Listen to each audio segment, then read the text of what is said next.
writers, agents, and publishers, for the first time since the Gutenberg Press, find themselves lost in a maze of mystery as technology alters the shape of the publishing industry.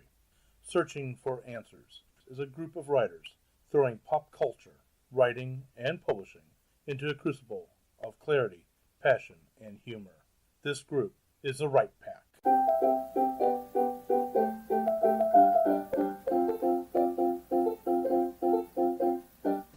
In this episode, the Right Pack is going to explore the importance of word choice and why it affects what we're writing. Stay tuned. Welcome back to Right Pack Radio. This is your host and producer, David Allen Lucas, currently working on his first draft of that novel that he is in competition with his wife to complete. And by the way, even though I've done nothing for a while, I'm further ahead. She's still ahead. She's still ahead. Okay, I think that was shade. Was that shade? Shots fired, y'all. But, and just to keep this fun, but writing Kathleen the check for GatewayCon was finally the end of the administrative work to close off 2018 GatewayCon, which I've been doing for the last 3 weeks. I'm so happy I could help. Yeah, I am too. Myself. No, but all in truth, I've got chapter 1 of 92 done. Oh my gosh. I know, it's a huge thing. And it was pulling teeth out of a turnip. So we'll see how this goes. Slow and steady wins the race, Daddy. That's what I'm determined. However, it is an interesting universe I'm writing in. So, with that said, I do, before I toss this over to my lovely co-host, I am going to say to all those who listen to Right Pack Radio, besides, of course, please like us on Facebook. Please subscribe to us on whatever platform you listen to. And please leave us comments as well as reviews, especially in iTunes. I am going to say this. Coming soon, in fall, there is going to be another show added to Winding Trail Media's podcast list. I will not go into details because my host of that show is not in the panel room at this time. It will be coming. I will say this, the show will start in the fall of 2018. The show will be easily accessed on iTunes and Blog Talk Radio under Right Pack Radio, so you don't have to go anywhere. And by the way, it goes in for TuneIn and all the other platforms that are out there. If you follow on YouTube, it is going to be on the Winding Trails Media website. The YouTube website, and it will have a separate playlist which will be by its title. And no, I am purposely holding back that title at this point in time. Just building in. So stay tuned for more information as it comes. And now, throwing the football over to my lovely co-host. And by the way, I prefer European football over American, so I'm actually kicking this ball over to her. Awesome, I dodged. You dodged. Yay, good job. I was never good at football / American soccer. They tried so hard, but my foot-eye coordination is nothing. Hi, I'm Kathleen Kayembe. I am a speculative fiction writer. I have stories in Nightmare and Lightspeed magazines, and in Jonathan Strahan's edited... oh my goodness, I am not feeling well. Can you tell? She's out of it today. I am. I was overheated. I was outside too much. I understand that I'm black, but it happens. So I'm not all cylinders not firing. Or firing either. But the great news is it's August, which means I went to ReaderCon in July and found out whether or not I won a Shirley Jackson Award for my novelette. We'll just unfortunately, have to suspense. I'm still living in suspense, so I'm sorry, but eventually we'll all find out apart. That's what she gets. That's what we get for recording in the past. So No, this is you're all actually thoroughly July we're confused. recording in. Oh, I also write romance under the pen name Kaseka and Vita. And by the way, the anthology of your short story is nominated for the what? Oh, so okay. So I have an essay in the Hugo-nominated anthology, Luminescent Threads: Connections to Octavia E. Butler, rather. Yay! Fine. I'm loving. I like to pull out that you're in an anthology that's got a Nebula, or that is nominated for Nebula. That is Hugo. Yes. Hugo. I'm sorry. Still same level of awesomeness. And also with us today is our soon-to-be Force Ghost. I will Force Ghost myself in. Which ones? Hi, I'm Chanel Chan. I write speculative fiction. I write literary fiction when I'm feeling angsty. And at this point in the future, that is now the past of the future, I will have left St. Louis for New Orleans, but have not started my MFA program yet. I think. That's what we're going with. Cool State beans. it with confidence and I'll believe you. Yeah. Because it's already true. And also with me is the woman who... Oh, by the way, you did get a Gateway Con. Sorry, going back to Chanel. You did get a what request? Oh. Somebody wants to read my stuff. Oh, somebody... I'm pretty sure that's 4 Agent? agents now. That's 4 agents now that Yes. want to read your novel. Congratulations. Thank you. I feel like I should have pom-poms here, because I had to cheer you ladies on I'm to gonna get the mail word you out some there. Pom-poms. That's gonna happen. But yeah, novel. It's still in the works. Still vomiting it out onto paper and cleaning it up. So we're working on it. And also with me today is my lady in competition for getting this first draft done. Yes. And she is well ahead. She really is. I expect her to win, to be honest. But go ahead. That's okay. I'm Melanie Lucas. I'm actually giving him every opportunity to win because I am trying to organize moving some things to get a piece of property on the market this week. So, yeah, I have gotten nothing done writing recently. But, yes, when I get back to it, I will be working on my first draft of a fantasy novel. Yep. And, yes, I am more than one chapter in. Yay! But And what's you weird have for me is I've 92 plotted my chapters. novel. No, I That's do not weird. have 92 chapters. I have something on the order of, I believe it's 13 or 14 chapters, and I have like 6 or 7 of them done. So, yeah. Plotters, knowing how many Jeez. chapters there are. Goodness. Yes, what can I It's say? called plotting. Yeah. I tried to do it without a plot. It really didn't What is work. this plotting of what you say? Yeah. Well, yes, I bit the bullet because what I'm writing requires a plot. It requires me to actually write Don't say to that a in front plot. of Fedora. I know, she's probably in shock because she does more plotting traditionally than I have ever done, Oh, so... I doubt that very Okay then! It just comes out like that. Yes. No, So- Fedora is the only mystery writing pantser I've ever met. Yes. Really? And on that note, the lady herself of mayhem and murder, that's part of the right back. I'm Fedora Amos. I write Victorian whodunits like Jack the Ripper in St. Louis and Mayhem at Buffalo Bill's Wild West. And coming from 5 Star in 2019 is Have Your Ticket Punched by Frank James. And I'm also president of Greater St. Louis Sisters in Crime. Excellent. And also with us today is the woman who Michelangelo wishes he could have had coffee with and discussed his drawings and how to draw.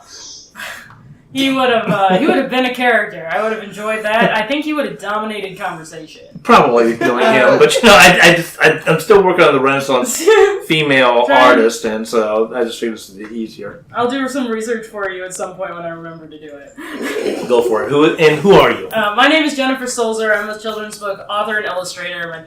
My YA fantasy novel Threadcaster is currently available on Amazon in signed copies through Main Street Books in St. Charles. It is August now, so I wanted to alert people to some August events. Yeah, in September. Our Chanel will be down in New Orleans now, but I will be down in New Orleans soon as well. I'll be down for the weekend of the 11th and the 12th. Is that a weekend? Oh gosh, I should have my calendar. Yeah. Sure. Yeah. It's a weekend some year. Well, anyway.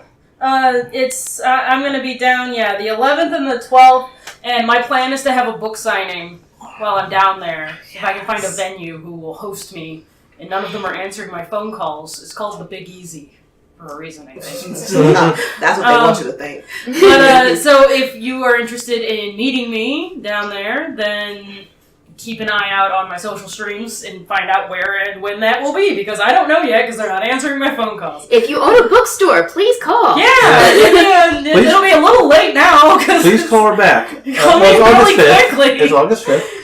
And also, if you're in the New Orleans area on Thursday, since this is airing on the 5th, right? Uh-huh. This coming Thursday, which is the 9th, you should check out Wonderlands with the Suzaku 7 Futronauts and Gigi Edgley. And they'll be playing I believe it's a free concert at the local nerd bar that I should have the name of, but I don't have. That's okay. But Wonderlands is the name of that. Also, coming up later, in August 17th, 18th, and 19th is the St. Louis Pop Culture Con. It's like a $25 ticket at the door. Come down. I'm sharing a table with Jessica Matthews and George Soroy. And if you come and visit us on the 18th, you better say happy birthday because it's my birthday. There you go. So I'll be chilling on my birthday, and as a fantastic gift to me, you can come say hello. And buy her book. And buy my book. Hopefully I'll have something new to share then. Buy the book of a number 5 author in St. Louis of, what was that? Children's literature? It's top 5 Reader's Choice children's writers for 2018. Thank you. See, I said before, I've got to pull this out of you guys. As of, it is tributed by the St. Louis Post-Dispatch. It's so specific. Yes. It's like you are number 5 of Reader Selected 2018 children's writers in St. Louis by the St. Louis Post-Dispatch. It's an accolade that's buried under like 7 layers of qualifiers. There you go. Still, I got it out of you. It is nice. Accolades. Accolades. And with that, going over to the Prince of Publicity, can I have a man who's from Hannibal himself? Oh, it's true. I'm not a native, but I do live there. Yeah. I'm Ryan P. Freeman, and I write fantasy. I'm also founder of the Hannibal Writers Guild. And I have a couple of indie books out. You can find them all on my website, ryanpfreeman.com. And also, for recent, as of us talking right now, recording GatewayCon, I was able to get my first agent. So Congrats. Great! Congratulations on your agent. Yay! So it's Patty Carruthers with Metamorphosis Literary Agency. So we're working on getting my next book, Nameless, prepped to get sent out to the publishing world. Nice. Yes, excellent. Super sweet. She's a good one. Yes. And also with us today is the Admiral of Sky Pirates himself. Yes. I am Brad R. Cook. I am currently in my editing cave making a bunch of things that will be coming out in the future, so I will defer you just to go over to bradrcook.com and check it all out. Excellent. Today we're going to talk about word choice and why word choice is important. Now I know everybody listening to us, usually all of you are writers, be it newbies or even well-published authors out there listening to us. And you're like, oh, we know everything about word choice. What is there to talk about word choice? Well, word choice is the difference between something that can be a horror or a romance, a mystery or a fantasy. It can tell you the difference between the setting of winter or the setting in the heat of summer, especially if you're here in St. Louis. So why is word choice? Why is that so important, besides being able to give you an idea of the setting? Yes, right over to my co-host. Well, isn't Mark Twain the one that said the difference between the right word and the almost right word is the difference between lightning and a lightning bug? Indeed, he did. Yeah, it is very It's true. Mark Twain. Yes. It is Mark Twain. The Hannibal one would know. Well, he's on like every other corner here. Jen and Jennifer was Melanie. here recently. She knows. I was visiting Hannibal in real time just on Friday, Right. and I got to pay. I got to whitewash a fence on the way. Yeah, we've even got those to paint our fences. So Jen, Melanie, Fedora. Word choice is important because word choice. We have a fantastic gift that is communication, and we have a horrible curse that is the English language. Only because it is so huge, which also makes it wonderful, because we have words which will express absolutely anything we want to express. And with a connotation and a denotation included, you can pick one really strong word and tell an entire story versus a paragraph of generic, not quite right words. So word choice is essential, especially if you're writing shorter manuscripts, but also if you want to write a well-crafted, poetic, literary-sounding manuscript. So that's why I think word choice is important. That's You it's funny, your comment actually my comment dovetails with yours that I was going to say anyway. Perfect. Yeah, when I was either in high school or possibly even in junior high, so this is going back fairly far for me, Mm-hmm. so pardon me, but I was helping edit a girl's essay for class, and she wasn't all that much younger than me, but English was her second language. Now, she spoke English perfectly. Mm-hmm. So much so that me not being great with accents didn't detect the accent. Mm-hmm. But English was her second language. And English was her parents' second language. She was writing an essay. I forget exactly what it was about. It might have been fiction. Mm-hmm. It might have been an essay. Point is, she was describing something very old. And she chose the word archaic. Ah. She did not want the word archaic. She wanted the word ancient. Ah. I'm afraid I cannot remember the entire sentence or the entire paragraph. But the point is, if you look up in the dictionary, those two words have very similar definitions. Now, if you describe something as archaic or describe something as ancient, what are those two things you think about? Very different. Well, something being archaic sort of imbues it with a cultural sort of supernatural. Like an esoteric Yeah. almost. Like Yeah. it's got another level to it than just saying that a thing is ancient. And ancient is pretty much just describing how old it is.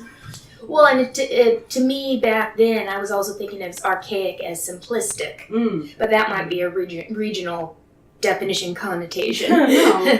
which No. is another thing. Well, it's Context just can out also of use. suggest that. Yeah, What? I agree. I was just thinking it's out of use. Mm-hmm.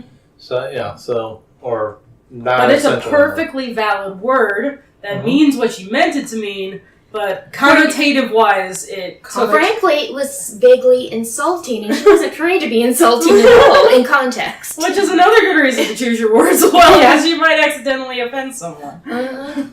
Or yeah, you might. Oh yeah, I think it was even something about her family heritage, something. So she was, insulting grandparents, whatever. I was like, no, Oh, whoops. not what you meant. Yeah. Oh, I was gonna say, well, that lightning bug quote is especially apt when it comes to the length of whatever the work is that you're writing. When you're writing a novel, you have more space to go into things, but when you're writing something like poetry or a song or a short story, like every word has to count. Every word has to be precise, and there is far less wiggle room. There is far less space for a reader to forget that, maybe that word wasn't quite what you wanted because every word is extra important and sticks out. And just real quick, also, I'm gonna go myself, Ryan, and Jen. One is keep when you're working your first draft, keep the thesaurus hidden somewhere, unless you're like me and you need that to look up how to actually spell a word. But yeah, don't try to sound over smart with your language at first, but also too remember what you're writing has to be with the setting. So let me use an example. In the current story I'm working on, which is Splintered Eye.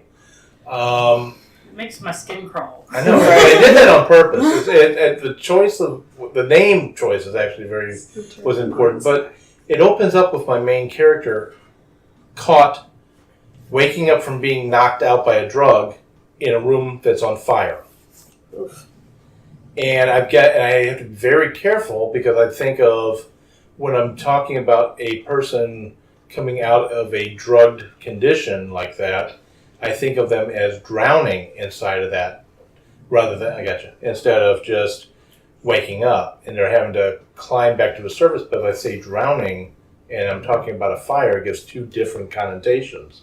So not solved yet, but I'm conscious of that word choice right now in there. Go for it, Jen. Before we get too far away from the title of your book and the fact that it gives me the willies, I wanted to point out the fact that it gives me the willies. Combining Splintered and I, it's sort of like the Kuleshov effect of word choice, where placing them next to each other gives them even more impact. Just like the Kuleshov effect in film, putting two clips next to each other creates a greater impact than the two clips solo.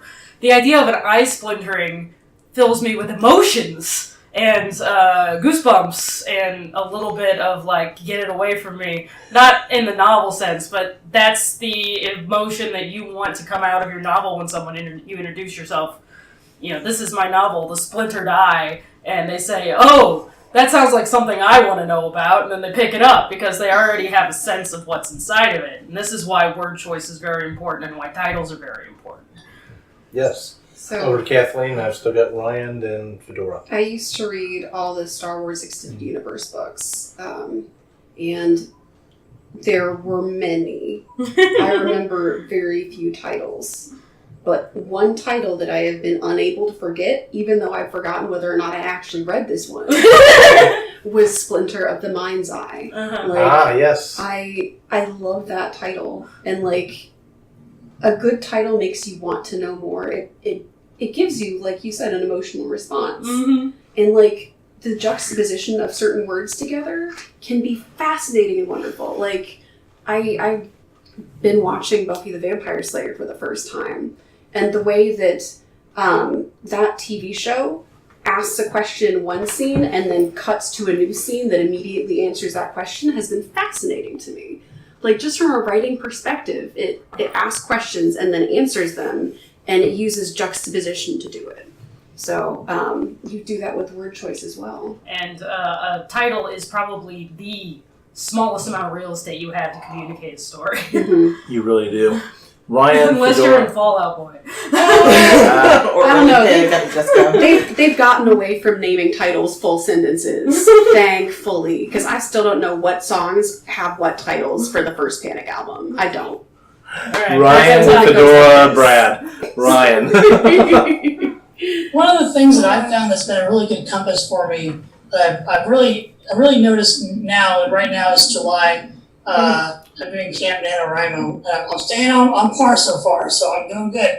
But I've noticed that when I start using adverbs, when I start using adjectives, I'm not using the right words. And yeah, there's exceptions, but generally speaking, I've learned to pay attention to that. So once I'm done with my first draft and I kind of start working through it in edit mode, I'm going to look for those, and I'm going to find, preferably either a word or, maybe at max two or even a phrase, so that my writing is crisp and clear, and I don't need extra words because I found the right one, which helps move it along and also communicate really well. Because I found that I can ramble if I let myself, so being able to really hone in on the word choice helps make it for a good story.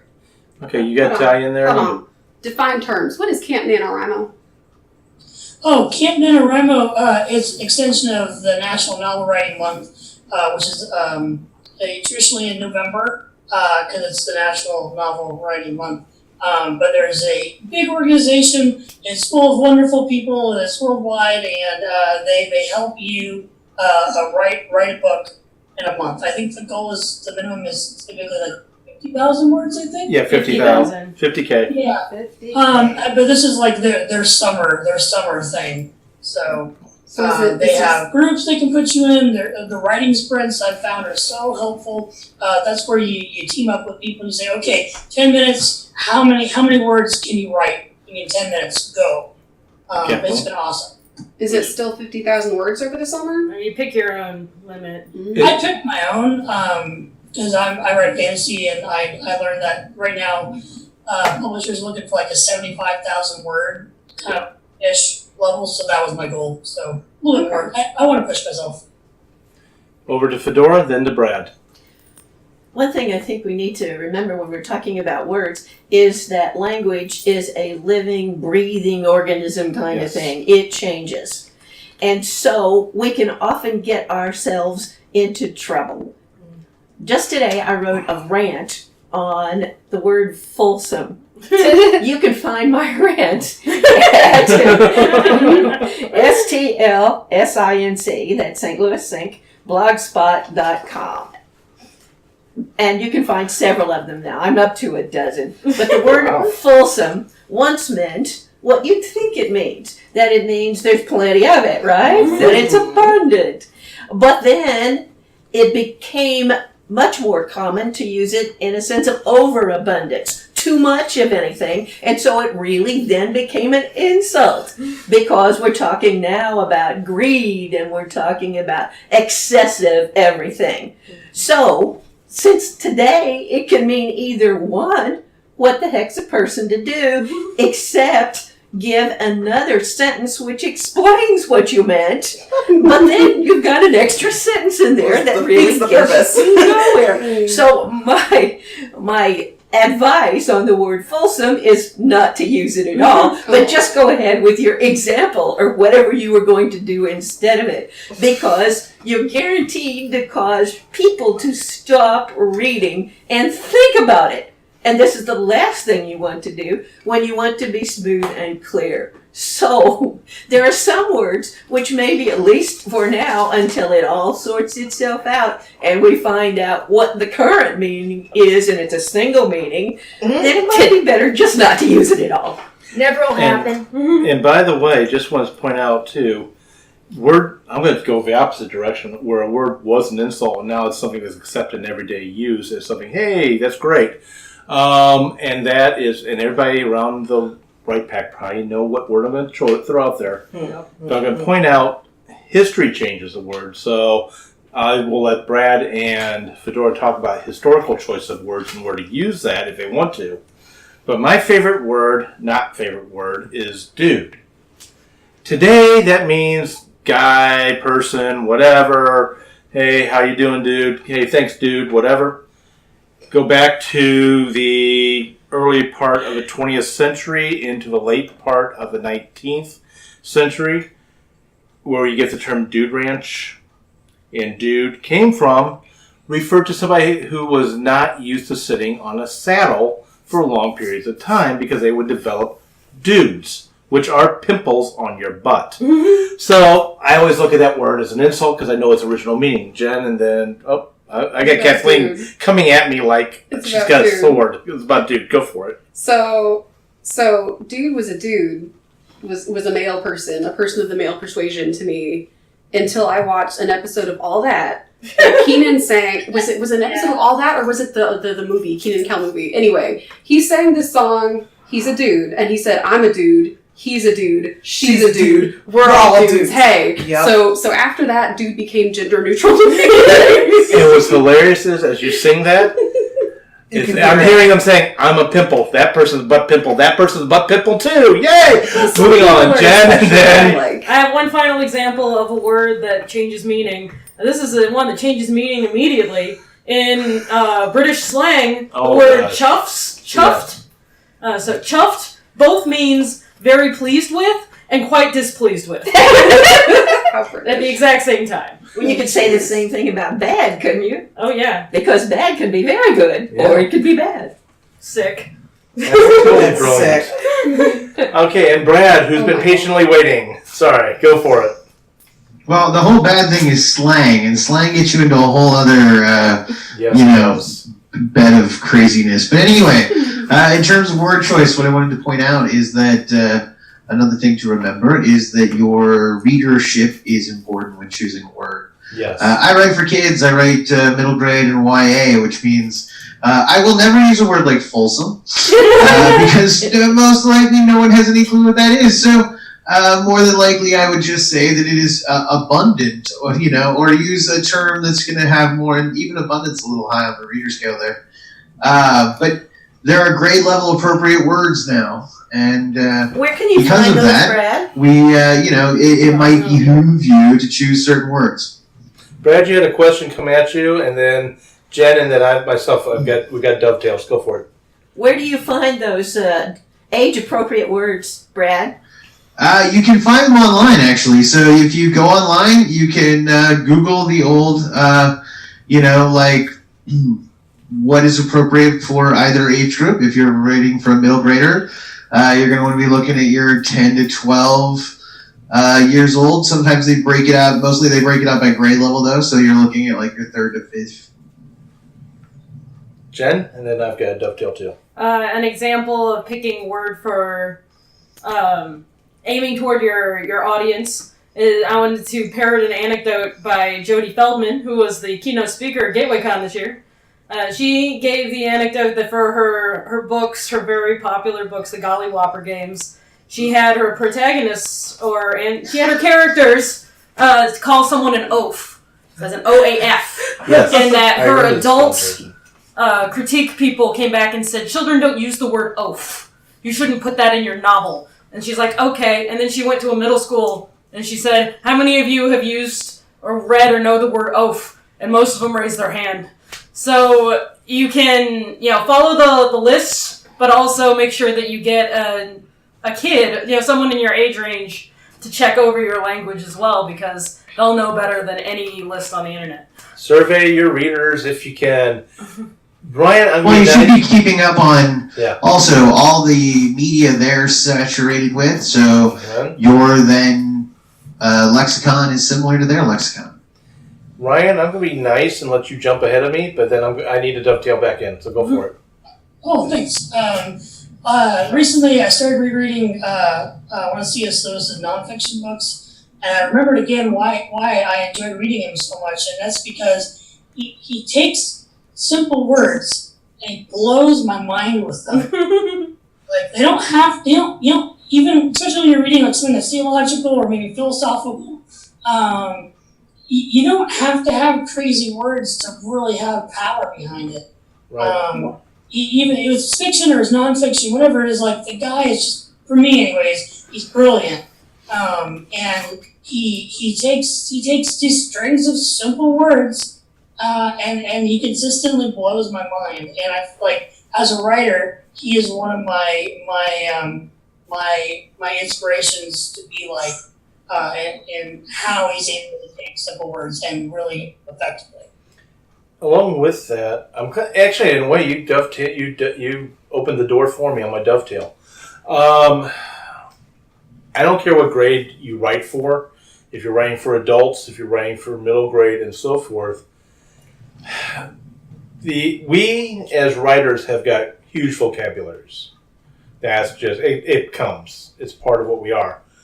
But apparently, the average reader in your genre has probably a different reading level than you.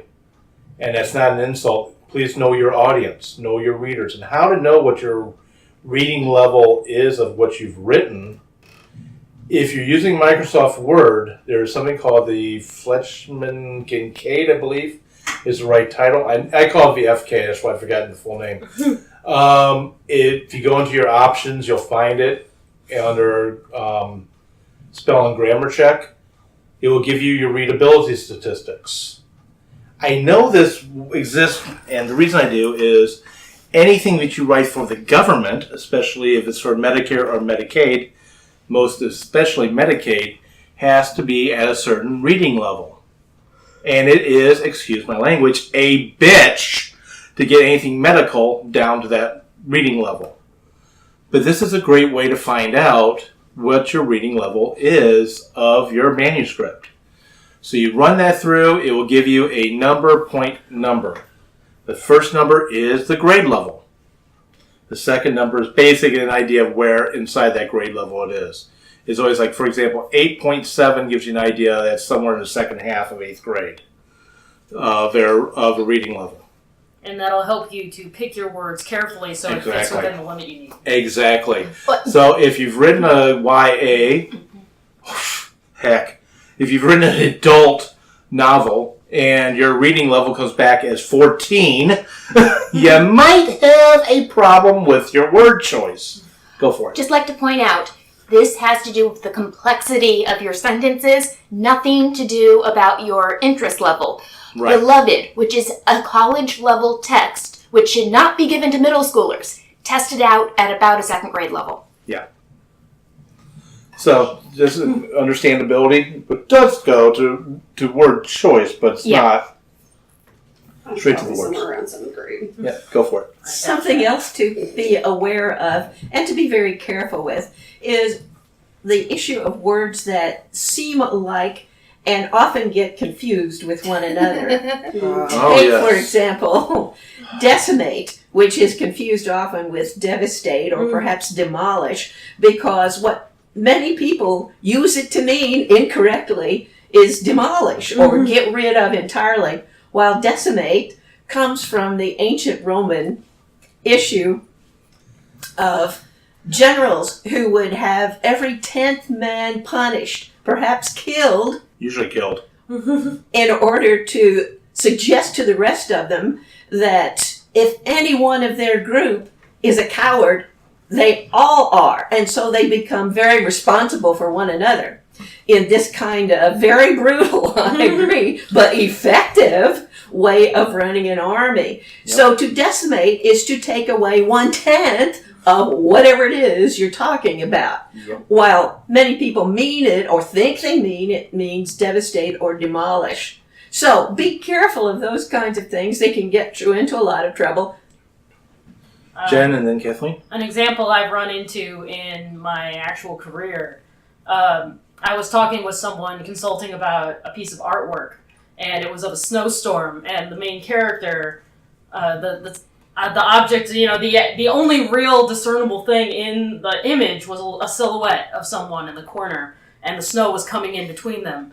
And the editor who was looking at it said, I want that figure completely obliterated. I want them totally obliterated. And I'm like, do you mean obscured?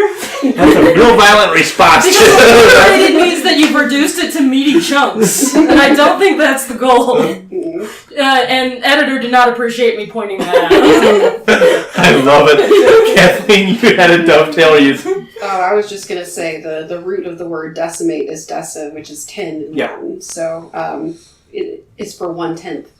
Yep. So if you're a nerd like me, that might help you not say decimate intending for desolate. Yeah. And I could really talk for a couple hours just on that history of that word, but I'm not. We're not. This is not an episode choice. of the Word Roman choice. Empire or Roman Republic. This is an episode on word choice.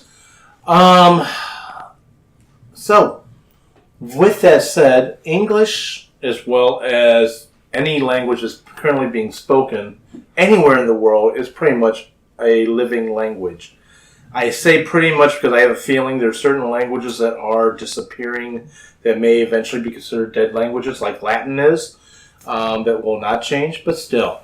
Brad, did you have something? I thought, nope, never mind. Sorry, didn't mean to throw you. Go ahead. This has been touched on, but, slang is very often the way, eventually, what was once slang makes it into our standard Yes. English language, like okay started out as slang, I believe. But one of the problems that creates is words change over time. Mhm. So especially, and also there's less today than it was a generation ago even because of mass communication, but words have different meanings per region. When I was growing up, a soda means any type of Pepsi product, Coke product, that type of thing. Nope. Basically a carbonated beverage. Nope. I asked for a soda in Canada, got something without any sugar in it. Yeah, Without you any can- sweetener at all. That's a whole other soda pop. I don't know if you want to step on soda and pop. Actually, this is great conversation Yeah. because if you're writing about a region, you need to know what they call it. Yeah. I mean, Missouri itself, the state of Missouri. You go to St. Louis, you ask for a soda of some kind. Yes. I want to, and you can say, hey, what are your sodas today? And they'll tell you Pepsi products, Coke products, whatever. You go to the other side of the state, to the western side, you go to Kansas City, and they call it pop. I got one better. When I would visit my grandparents in the heart of Kentucky. You would go to the to TGI Fridays, and it's like, "What'd you want?" You said, "I want a Coke." Yep. And she goes, "Okay, which kind?" Yeah, thank you. It is a Coke. It's like, "I want a Coke." Which kind? Sprite. Okay, I'll bring it to you. I want a Coke. What do you want? Going to Pepsi Mexico. Zero. And Brad, I'm coming to you. You'll be next. So it's Kleenex and Band-Aid, you know? Kleenex and Band-Aid.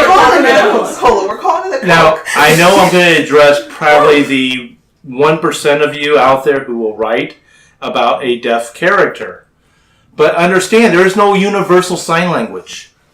In America, I know this because I grew up with a best friend who is deaf and been really heavily exposed. Every area in the United States itself with American Sign Language has colloquialisms. The word asshole, yes, I've used a second bad word on this show. It's R-rated now. It's R-rated. Tisk. Has a universal word. I'll let you look this up as to how that hand sign goes, or the sign word goes. But if you are to do it here in St. Louis, you put your meaty part of your hand to your ear as you make a fist and put your thumb out like you're doing a hitchhiking, but the thumb's going horizontal to you. That is the St. Louis version of it. So know your culture that you're writing about, and know which includes your region. Go for it, Jen. Dovetail, then I'll give me a word. Well, if we're going to take sign language as sort of our working example Oh, that's of just an language in example. general, Yeah. my mother's a sign language interpreter, and I remembered when she was learning, she gave my sister and I each name signs. I'm like, well, how do people know what the name signs are? You just made them up. She said, oh, we make up signs all the time.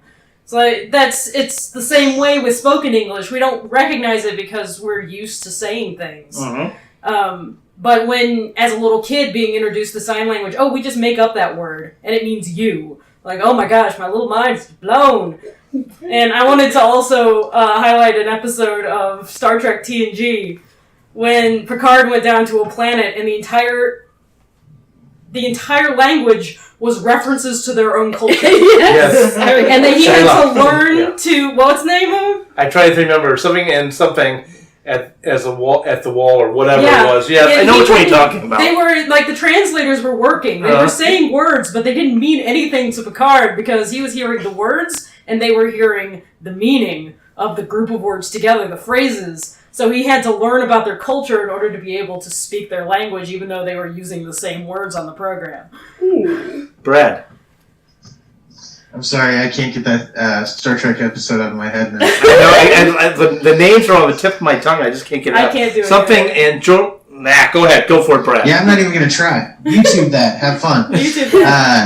So what I was going to bring up is that, we've been talking about words changing over time, and that is true. And yes, the original meaning of the word is true and it does have an original meaning, and that is great. But guess what?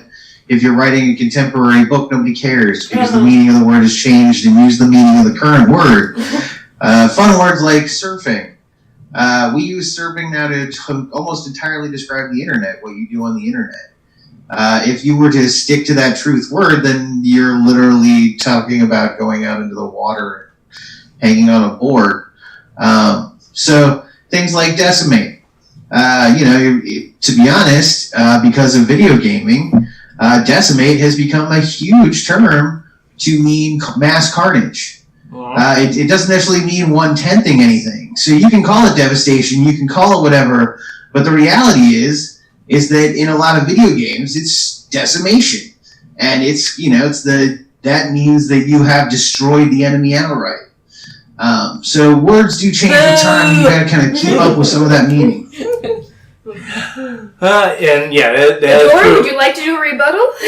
I'll rebut for it. If you were writing a story about gamers, then that use of decimate is correct. But if you were writing a story about historically aware, like professors or someone who has a passion for like Roman culture or whatever, they would not use decimate that way because they would know how they use it. So that's a way to choose your word properly. Even if you're using it quote-unquote incorrectly, you're not using it incorrectly for that user because you're writing that user's experience. A great example. The story that I'm writing right now. The use of the word goop. Goop. goop, which should mean some sort of gooey substance that is nasty and disgusting. For me, it means I'm But 100 years ago, it meant an idiot. And somebody who's stupid and something that is stupid. So, if I were to use the word as it is intended in today's day, where it is some sort of goopish product, some sort of gelatinous goo, that would not make sense in my book because at that time, so you do have to be aware of the historical, the current, words change. You have to use them as they are in the story in which you're telling. Okay, Melanie's dovetailed. Are you guys all dovetailed?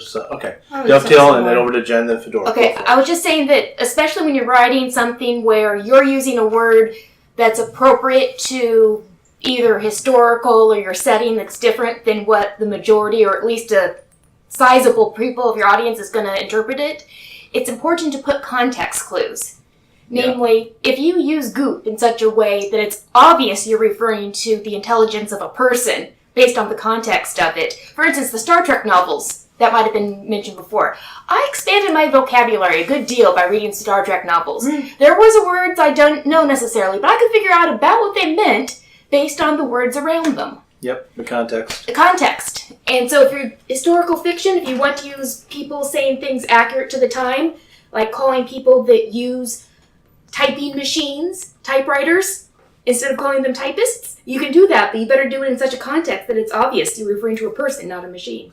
Okay, Jen, Fedora, Ryan, and then back to Kathleen. I wanted to bring this point of our conversation back to reader comprehension.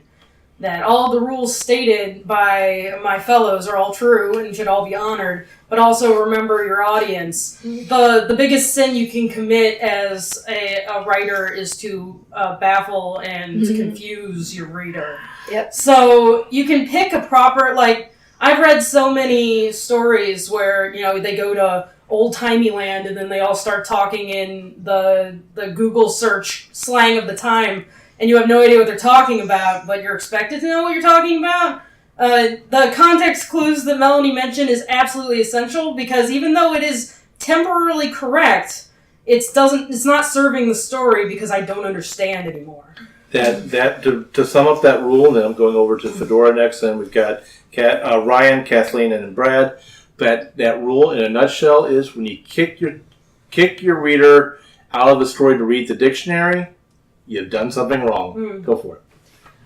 Let me say this. If a word doesn't mean anything, then it doesn't mean anything. And where are we as writers? We are nowhere. That's why you have to have some degree of discipline. Take a look at this one, for example, which is one of my pet peeves. Drastic and dramatic. This I heard on public radio, which is one of my favorites. I absolutely love it. But they said recent rains throughout the Midwest have drastically improved the drought situation on the Mississippi River. Well, hello. Drastic is always bad. It's about violence. It's about being shattering. It's about being awful. And what they meant to say, or should have said, is recent rains throughout the Midwest have dramatically improved the drought situation. Because you can't drastically improve anything at all. So words have to have meaning, or what the hell are we doing writing anything? Just to let you know, Fedora is very much in a drastic state with modern I'm in usage. an animated state. Let's use it right. Okay, I'll go with Word that. choice is key. Connotation Connotation is important. Ryan, Kathleen, Brad. Kind of along with what Brad said earlier about goop. Everyone loves goop now. So recently I was talking with my indie book cover illustrator, Laura Ferracci. She's awesome. She's out of Milan, Italy. And, we'll go back and forth and she'll use light Italian, that she assumes that me as a dumb American that I probably know. And she said prego. And I was like, because the word prego is slang in American English means something very different than what she was saying. And so I explained it to her, that prego here does not mean you're welcome. It's slang for somebody who's pregnant. And she's like, oh, really? And so it kind of, I don't know, I think it goes back to like reading widely and trying to experience other cultures as you can, because Sometimes innocuous words, innocuous slang in one country means something completely different than another. Big time. Okay, we're only got about another less than 10 minutes. Just another thing. Just don't refer to something in Australia as a fanny pack. Oh God, yes. Okay, going over to Kathleen. Wait, no, I Brad. want to hear this. What? Okay, Why not? go No. for it. I guess No. you opened up the can of worms. Go for it. Then I'm going Okay, with a Kathleen. fanny, instead of being slang for someone's backside, is slang for a man's front. And a woman's front in Britain. Ah. So you know. There you go. So over to Kathleen to follow up on that one, and then Brad, then Chanel. Well, it kind of does have to do with sex anyway. So Melanie earlier was talking about how the meanings of terms change, and David was mentioning that like a term in one place doesn't necessarily mean the same thing as the same term in a different place. But I wanted to talk a bit about reclaimed terms because I'm a Black American, and the term for a Black American has changed like within the past 50 years. It has changed many times. In fact, what is socially acceptable has changed as Black Americans have been like, you don't get to name us, we name ourselves. And that is true for a lot of different minority groups. I am also a queer person, and queer people in the generation before mine do not like that word. It is a derogatory word to them. But like people in my generation have been lucky enough that they've already done a whole lot of groundwork. So we're just like, we're claiming that one. We're reclaiming that one. We are queer. That's it. So like just within a single group, a single demographic, a word can be a slur or it can be a mark of pride depending on which generation you're from. That's And also good. who's using it. Right, because That's not every. important. Oh, look, so I'm going to go ahead and hijack this thread right here. So go Not ahead. every, I may have said you. not every word is for everybody. And that is one thing that I feel applies across cultures, across languages. Just because Joe Blow down the street likes to call himself XYZ, that doesn't mean you get to call Joe Blow XYZ. Mm-hmm. That is not how that works. Your characters don't need... If your character is not of a demographic in which they should be using that word, don't have them use that word. Like, I like to describe it this way, like, because there's the N word for Black people, and people feel differently who are Black about that word. But like, a Black person is allowed to use that because it is about their demographic, whereas people who are not Black do not get to use that word.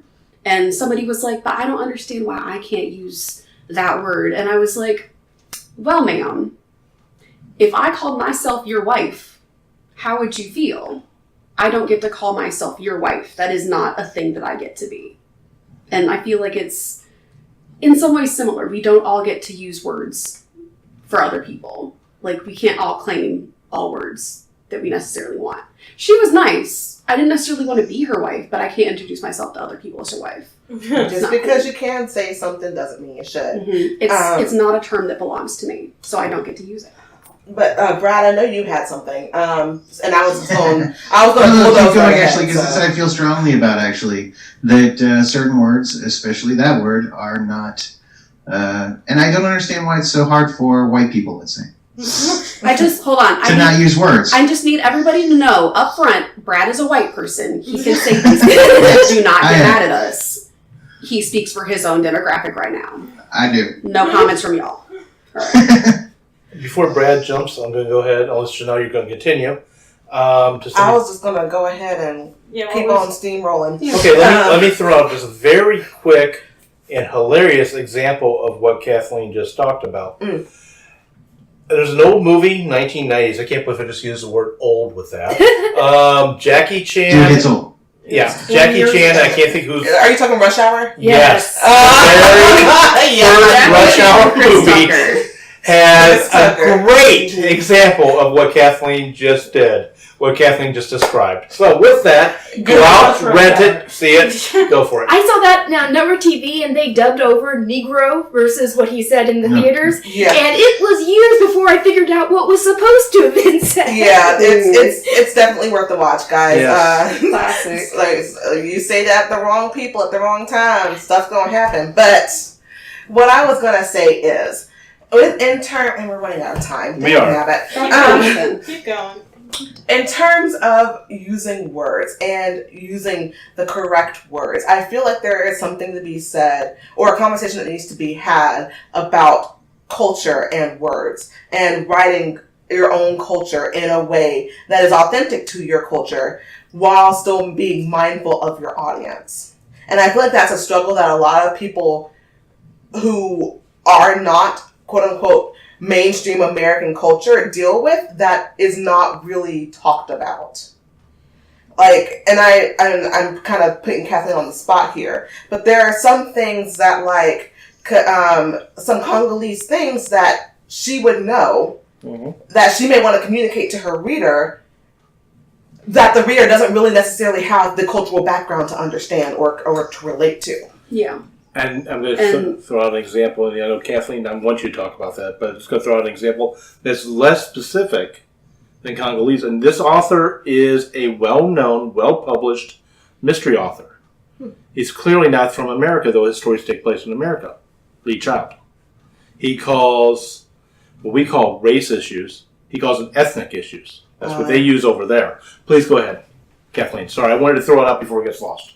Go for it. So, this is slowly changing as people in America realize that other people exist who are not white men, because that's who are like, I heard a great example, like, America as like, what is America's business statement, and who is America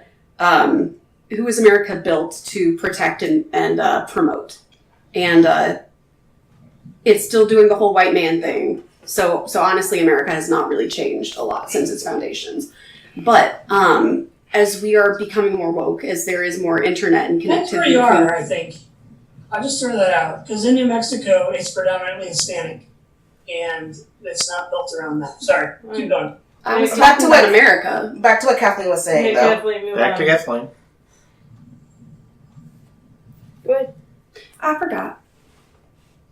But anyway, what I was gonna say is, basically, there's just a balance that you have to try to attain. Especially, like Jim was saying, you don't want to pull your reader out of the story necessarily to make them grab a dictionary. Right. But sometimes in these I will call them cultural exchange stories, if you want to think about it that way. There will be terms used that you don't know the meaning of.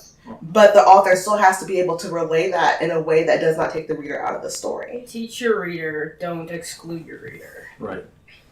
Brad, go ahead, and then... Okay, real quick, just to throw out my point, because we did get kind of hard, so I'm going to bring it back to, kind of some word choice. One of my favorites for word choice is take the sentence, your character, put their name down, walked across the bar.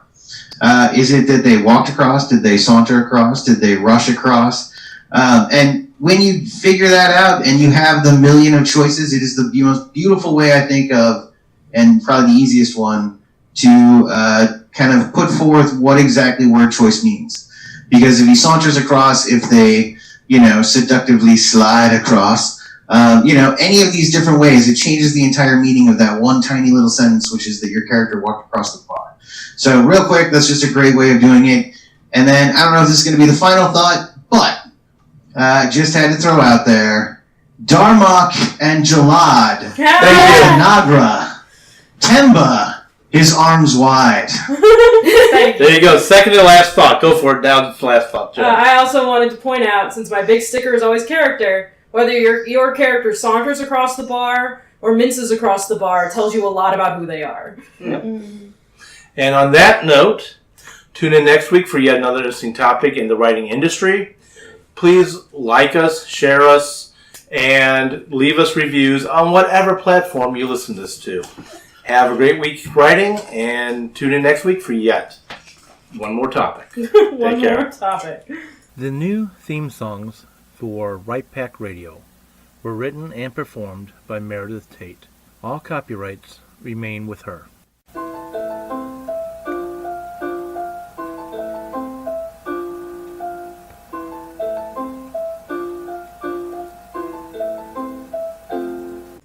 Writers, agents, and publishers, for the first time,